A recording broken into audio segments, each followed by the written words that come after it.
Hello tout le monde, aujourd'hui je vous fais une vidéo complètement annexe, pas du tout sur le sujet de la musculation, mais sur mon deuxième sujet préféré, la perte de cheveux chez les hommes. Donc la fameuse calvasse, le fameux fer à cheval dont tout le monde aime se moquer.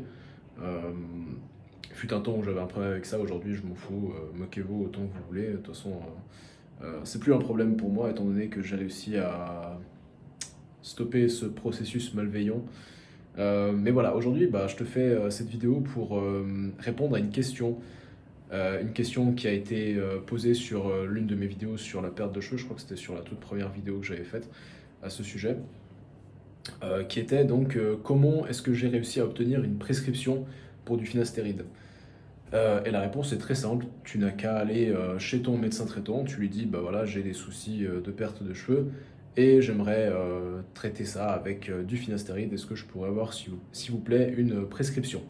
Et à ce moment-là, euh, il y a deux solutions possibles, il va probablement te prescrire la pilule de 1 mg parce que c'est celle qui a été, c'est la dose qui a été étudiée pour la perte de cheveux.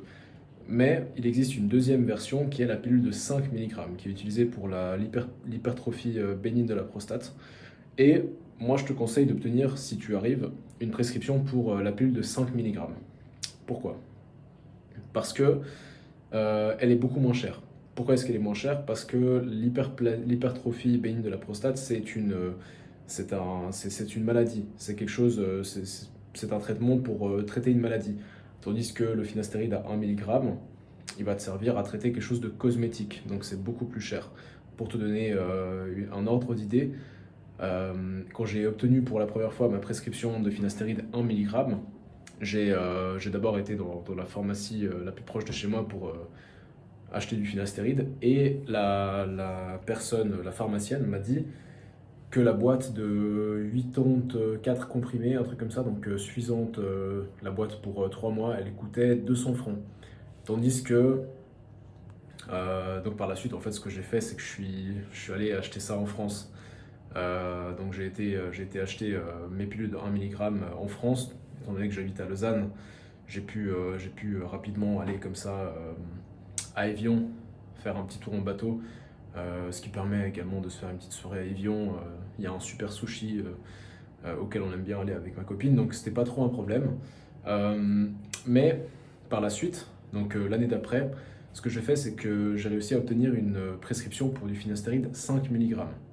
Et là, c'est intéressant parce que lorsque tu vas acheter ton finastéride 5 mg à la pharmacie, en tout cas c'est le cas en Suisse, là où j'habite, la boîte de 100 comprimés, donc je vais te montrer à quoi ça ressemble, pour te montrer également comment est-ce que j'utilise cette pile de 5 mg.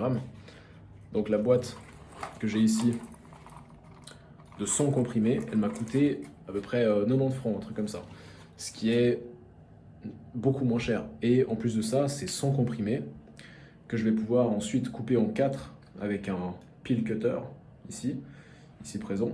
Et du coup, ça me fait 400, techniquement, ça me fait 400 pilules, donc suffisantes pour 400 jours euh, de finastéride.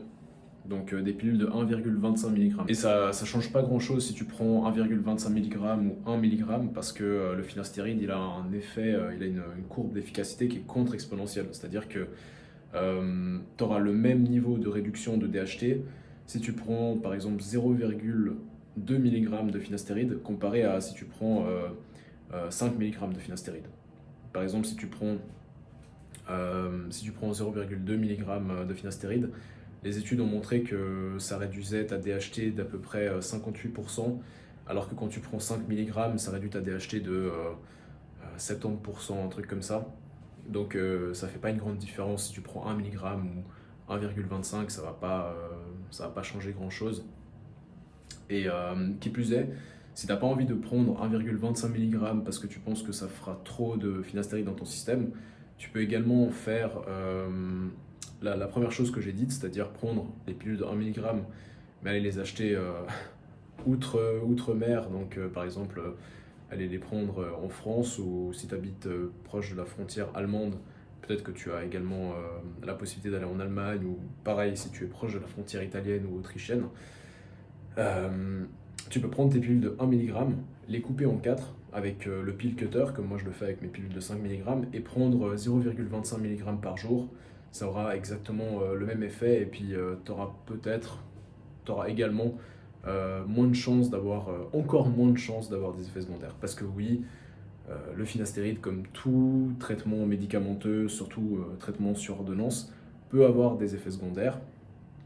Des effets secondaires qui sont très souvent modérés et que tu peux très facilement arranger. Non seulement si tu continues de prendre le finastéride, ton corps va s'habituer et ces effets secondaires ont de très fortes chances de disparaître en continuant le traitement. Et si tu as encore des effets secondaires au bout de, je sais pas, quelques semaines, un mois, tu peux réduire la dose ou réduire la fréquence ou arrêter le traitement et puis utiliser par exemple du finastéride par voie locale. C'est une chose que j'ai faite pendant quelques temps. Donc voilà, les possibilités sont multiples et c'est un traitement qui offre de très très bons résultats. Donc voilà, j'espère que cette vidéo t'aura aidé, j'espère que j'aurai bien répondu à ta question, cher abonné, dont je ne citerai pas le nom pour ton, on va dire ton privacy, ton intimité. Mais bref, si vous avez encore des questions à ce sujet-là, posez-les en commentaire et j'y répondrai avec plaisir.